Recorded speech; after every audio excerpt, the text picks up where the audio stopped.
राधे राधे दोस्तों, स्वागत है आपका मेरे एक नया स्टडी ब्लॉग में। कैसे हैं आप सभी? उम्मीद करती हूँ सभी बहुत अच्छे होंगे, सबकी लाइफ बहुत अच्छी चल रही होगी। मोटिवेशन कोट आपके लिए कि सबकी ज़रूरत में नंगे पैर दौड़े हम, जब बारी हमारी आई तो सबकी तबीयत खराब हो गई। आजकल की लाइफ कुछ ऐसी ही हो गई है कि हम किसी के लिए कितना भी कर लें, लेकिन जब बारी हमारी आती है तो फिर सबके पास बहाने होते हैं। ये खास तौर से फीमेल्स के साथ कुछ ज़्यादा ही होता है। चाहे वो किसी के लिए कितना भी कर ले, अगर उसको कुछ प्रॉब्लम हो तो फिर कोई हेल्प नहीं करता। मेरी सुबह हुई थी मॉर्निंग 4 बजे और मैंने 4:10 से अपनी स्टडी को स्टार्ट कर दिया था। मैं बहुत ज़्यादा टाइम सुबह में इतना वेस्ट नहीं करती हूँ क्योंकि मेरा हैबिचुअल हो चुका है, काफ़ी समय हो गया मुझे उठते हुए, तो इतनी दिक्कत नहीं होती है और मैं आराम से उठकर तुरंत ही स्टडी करने बैठ जाती हूँ। तो मुझे नींद भी नहीं आती है और दिक्कत अब मुझे नहीं होती है। स्टार्टिंग में होती थी, तो मैं आपको एक स्ट्रैटेजी बताती हूँ, वो कुछ ट्रिक्स बताती हूँ। अगर आप उन्हें फॉलो करेंगे तो 7 से 8 दिन में आपकी भी हैबिचुअल हो जाएगा, आदत हो जाएगी और आपको भी दिक्कत नहीं होगी। तो उन ट्रिक्स को अपनी लाइफ में फॉलो करने के लिए आप वीडियो को पूरा देखिए, जिससे कि आपको पूरी ट्रिक्स पता चल सके और आप उन्हें अपनी लाइफ में फॉलो कर सके। सबसे पहला तो ये है कि हम जब रात को सोते हैं तो अपना एक टू डू लिस्ट तो हम बनाकर सोते ही हैं, वो तो हर इंसान बना लेता है। लेकिन सबसे बड़ी चीज़ है कि हम मोबाइल में जो अलार्म सेट करते हैं और मोबाइल को अपने बेड पर ही रख लेते हैं। तो बेड पर रखने से जब मौसम ठंडा हो या नींद आ रही हो, नहीं भी ठंडा हो, तो सुबह की नींद हर मौसम में ज़्यादा ही आती है कि ज़्यादा होती है, उठने का मन नहीं करता है। तो इसलिए अगर हमें उठना है, हमारा टारगेट है कि हमें उठना ही है, तो हम फ़ोन को थोड़ा दूर रखें, स्टडी टेबल पे छोड़ दो या कहीं भी ऐसी जगह रख दो कि आपको उठ के जाके उसका अलार्म बंद करना पड़े। जब अलार्म बोलेगा तो आपके साथ में आपके बच्चे या कोई भी होगा, उसकी भी नींद खराब होगी, तो आपको उठना ही पड़ेगा बंद करने के लिए। और जब बंद करने के लिए आप उठोगे तो फिर सोचोगे अब क्या ही लेटना है, उठ जाते हैं, पढ़ लेते हैं थोड़ा सा, या जो भी हमें काम करना है हम कर लेते हैं। दोबारा लेटने की, सोने की पॉसिबिलिटी बहुत कम हो जाती है कि आप दोबारा बिस्तर पे जाएं, सोए, ऐसा आलस आपके मन में नहीं आएगा। कंपेयर टू मोबाइल, अगर बिस्तर पे है उसको तुरंत बंद किया, लेट गए, सोचते हैं अभी उठ रहे हैं, फिर कब आँख लगती है हमें पता ही नहीं चलता है। स्टार्टिंग में ये सब मेरे साथ भी होता था, इसलिए मैं आप बोल सकती हूँ। अभी तो फिलहाल अगर बिस्तर पे भी मोबाइल हो तो भी मैं उठ जाती हूँ, लेकिन मन होता है वो कभी कभी वो हो जाता है, इसलिए मैं बिस्तर पे कभी भी मोबाइल रखती ही नहीं हूँ। क्योंकि अगर बिस्तर पे मोबाइल रखा तो बंद किया और वो होता है कि चलो अभी उठते हैं, लेकिन वो अभी कब आधे घंटे में बदलती है पता नहीं चलता है। तो इसलिए सबसे पहला है कि आप मोबाइल को बहुत दूर रखिए। दूसरा है कि उठते ही आप पढ़ने मत बैठिए। जैसे अभी तो मैं पढ़ने बैठ जाती हूँ क्योंकि मुझे आदत हो चुकी है, लेकिन स्टार्टिंग में मैं तुरंत पढ़ने नहीं बैठती थी। अगर बैठती थी तो मुझे नींद के झोंके आने लगते थे और आंखें बंद होने लगती थी। तो उसके लिए सबसे पहले कीजिए कि आप गर्म करके एक गिलास पानी पी लीजिए, गुनगुना पानी पियेंगे तो उससे भी थोड़ी आपको नींद, सुस्ती, आलस सब कम हो जाएगा। उसके बाद अगर आपको लगता है कि अभी स्टार्टिंग है तो आप थोड़ा सा मेडिटेशन या वॉकिंग कर लीजिए। मेडिटेशन नहीं है तो आप थोड़ा सा वॉक कर लीजिए। अगर आपके पास खुला एरिया है हवा वाला तो आप वहाँ कर लीजिए, नहीं है छत पे चले जाइए। कहीं नहीं जाना है तो आप घर में ही रूम में भी थोड़ा सा टहल सकते हैं, जिससे कि थोड़ी सी नींद हट जाएगी। अगर उससे भी नहीं हटती है तो आप ठंडे पानी से मुंह धोइएगा, धोना ही है। आप चाय पी सकते हैं, कुछ भी, मतलब ऐसा कर लीजिए। 10-15 मिनट, ज़्यादा वेस्ट नहीं करना टाइम। 10 मिनट में जो 10 मिनट खुद के लिए दीजिए, चाहे वो एक्सरसाइज हो, वॉकिंग हो या चाय पीना हो। हर किसी की बॉडी एक अलग नीड रखती है, उसको कैसे अपने आप को रिफ्रेश करना होता है वो देखना है आपको। कि आपकी चाय के साथ आपकी नींद गायब होती है तो आप चाय ले लीजिए। आपको मुंह धोने से आपकी नींद गायब हो जाती है, गर्म पानी पीने से आपको अच्छा फील होता है, वो कर लीजिए, वॉकिंग कर लीजिए। लेकिन आपको अपनी नींद के लिए, भगाने के लिए कुछ करना है जिससे आपकी बॉडी भी रिस्टार्ट हो जाएगी, नींद भी गायब हो जाएगी और स्टडी में आपका मन 100% लगने लगेगा।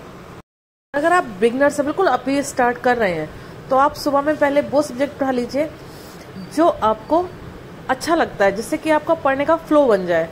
लेकिन यही चीज़ है, जब हम पढ़ने की हमारी हैबिचुअल हो जाएगा, हमें आदत हो जाएगी, तो उसके बाद में हमें वो सब्जेक्ट उठाना चाहिए जो हमको थोड़ा बोरिंग लगता है, जो थोड़ा टफ लगता है। वो सब्जेक्ट हमें मॉर्निंग में पढ़ना चाहिए, जिससे हमारा वो प्रोडक्टिव होता है। क्योंकि मॉर्निंग का जो टाइम होता है वो डिस्टर्बेंस कम होता है उसमें, और पूरा प्रोडक्टिव स्टडी हो पाती है। तो इसलिए हम ये मान के चलते हैं कि हम टफ से टफ सब्जेक्ट उस समय पढ़ लें, जिससे कि वो प्रोडक्टिव स्टडी का जो 100% हमको मिले वो हमारी स्टडी के लिए बेनिफिशियल हो। लेकिन अभी जो बिगनर है तो आपका इंटरेस्ट तो बना नहीं है, आपको नींद भी आ सकती है। कुछ भी तो आप ऐसा सब्जेक्ट लीजिए जो आपको पढ़ने में बहुत अच्छा लग रहा है, जो आपको इंटरेस्ट आपका क्रिएट कर रहा है, आपको नींद नहीं आने दे। और फोर्थ क्या है कि आप सुबह सुबह किसी का वीडियो मत देखिए, क्योंकि वीडियो देखने से क्या होता है कि हम सुन रहे होते हैं, देख रहे होते हैं, लेकिन अपना जो हमें करना चाहिए, हमारे जैसे हाथ नहीं चल रहे उसमें, हम लिख नहीं रहे कुछ भी, तो और कुछ मतलब अपना पूरा 100% नहीं दे रहे। हम वीडियो सुनते हैं तो बहुत शांत बैठ के सुनते हैं, तो उससे क्या होता है कि नींद आने के चांस रहते हैं। तो आप सुबह सुबह में वीडियो मत देखिए। अगर आपको लगता है कि मुझे सुबह ये टॉपिक पढ़ना है और इसका मैं पहले वीडियो देख लूँ तो मेरे को ज़्यादा अच्छे से समझ में आएगा, तो आप वीडियो शाम को देख लीजिए। शाम को देखकर सोइए, सुबह उसी टॉपिक को खुद से रीड कीजिए। अगर आप उसको रीड करते जाएंगे, अंडरलाइन करते जाएंगे, या कोई टफ टॉपिक, वो टफ वर्ड है तो उसको आप लिखते जाएंगे, नोट करते जाएंगे, तो आपकी कंसिस्टेंसी पूरी बनी रहेगी। उससे आपका दिमाग भटकेगा नहीं, आपको नींद आने के चांसेस नहीं रहेंगे और आप मॉर्निंग में एक प्रोडक्टिव स्टडी कर पाएंगे। एंड फिफ्थ ट्रिक जो सबसे ज़्यादा इम्पोर्टेंट है, वैसे तो सारी ही इम्पोर्टेंट है, क्योंकि अगर हम कोई भी स्किप करते हैं तो फिर हमारा आलस पूरी तरह से गायब नहीं होगा, जाएगा नहीं और हमारी स्टडी में बाधा बनेगा। तो उसका क्या है कि हम बुक्स उठाकर बिस्तर पे ना बैठें। अगर आपकी स्टार्टिंग है तो आप बिस्तर पे ना बैठें, क्योंकि मुझे तो बिस्तर पे बैठकर भी पढ़ना पड़ता है, क्योंकि मेरे बेटे बोलते हैं माँ यहीं बैठ के पढ़ लो, तो मैं तो पढ़ लेती हूँ क्योंकि हैबिट हो चुकी है। लेकिन जब मुझे नींद आती है या अभी भी मुझे लगे कि नींद आएगी तो फिर मैं नीचे बैठ जाती हूँ बच्चों को थोड़ा समझा के। या बच्चे स्टार्टिंग में मैं क्या करती थी, ज़मीन पे बैठती थी, तो मेरा बेटा भी मेरे पास जाके वहीं ज़मीन पे सोने लगता था। तो इस तरह से मुझे थोड़ा सा हैबिट हो चुकी है। तो आप ज़मीन पे मत बैठिए, जाके स्टडी टेबल पे बैठिए। अगर आप स्टडी टेबल पे नहीं पढ़ना चाहते तो आप ज़मीन पे चटाई बिछा के अपनी जो भी टेबल लगा के पढ़ना चाहते हैं जैसे वैसे पढ़िए, लेकिन कंफर्ट जोन में बिस्तर पे मत पढ़िए। कि बिस्तर पे बुक रखी है तो हमें पता नहीं चलता है कि हम कब लेट जाते हैं, कब दिमाग में हमारे आलस ऐसा हावी होता है कि हम चलो थोड़ा सा लेटते हैं, फिर ठीक है पढ़ लेंगे, लेकिन फिर नहीं होती। क्योंकि मॉर्निंग में अगर एक बार हमारी पलक झपकी तो 1 घंटा कब बीतता है पता नहीं चल पाता है। तो इस तरह से आप ये ट्रिक्स फॉलो करेंगे तो आप बहुत जल्दी अपनी स्टडी में कंटिन्यू बन जाएंगे। आपको मॉर्निंग उठने का रूटीन बन जाएगा। मॉर्निंग में स्टडी सबसे प्रोडक्टिव होती है। आप उठिए, इन ट्रिक्स को फॉलो कीजिए, आपकी स्टडी बहुत ईजी हो जाएगी, आपको सुबह उठना ईजी हो जाएगा, आपके टास्क कंप्लीट होने लगेंगे। यहाँ तक आपने अगर मेरी वीडियो को देखा है, आपको अच्छी लगी है तो लाइक करिए, सब्सक्राइब करिए, और ऐसी ही और वीडियोस के लिए आप जुड़े रहिए मेरे चैनल उत्तम लाइफ स्टाइल से। तो अब बारी है मेरे उस टास्क की जो मैंने रखा है 45 डेज का, उसका ये 3rd डे है। 2 डेज मेरी स्टडी काफ़ी अच्छी नहीं चली थी, क्योंकि फर्स्ट डे में मेरे बेटे का बर्थडे था, वो उदास रहा था क्योंकि उसके पापा नहीं आ पाए थे। और सेकेंड डे में भी ऐसी ही चली स्टडी, मैंने करने की काफ़ी कोशिश की। तो आज भी मतलब प्रोडक्टिव हुई स्टडी, ठीक हुई, लेकिन मैंने जैसे मैं लक्ष्मीकांत को दोबारा पढ़ रही थी तो मैंने उसको फिर पढ़ तो लिया, लेकिन जो मैं चाह रही थी जिस तरह से कि नोट्स बनाऊंगी पढ़ूंगी उस तरह से नहीं हुआ। बस रीडिंग टाइप में मैंने उसकी रीडिंग कर ली, हिंदी का भी कर लिया, अपने टास्क कंप्लीट तो कर लिए, लेकिन जिस तरह से मैं चाह रही थी उस तरह से प्रोडक्टिव नहीं हुई, क्योंकि मेरे 2 दिन वेस्ट हो गए। तो 1 दिन में कवर करना तो ईजिली नहीं है, लेकिन हाँ ऐसा नहीं है कि मैं उसके लिए नया टास्क नहीं बनाऊँ। तो मैं आज के स्टडी का टास्क बनाऊंगी नाइट में और आपको मॉर्निंग तक आपसे शेयर कर दूंगी। आप मेरे साथ स्टडी करना चाहते हैं, मेरे टास्क को फॉलो करना चाहते हैं, तो आप मेरे साथ भी स्टडी कर सकते हैं।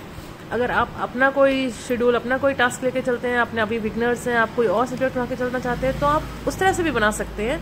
लेकिन वही है कि टाइम बहुत कम है, हमें टास्क ज़्यादा से ज़्यादा बनाना है। और अगर जैसे ऐसा तो होता ही रहेगा कि आज हमें ये काम आया, कल वो आया, लेकिन उसको हमें कैसे भी करके कंप्लीट करना ही है।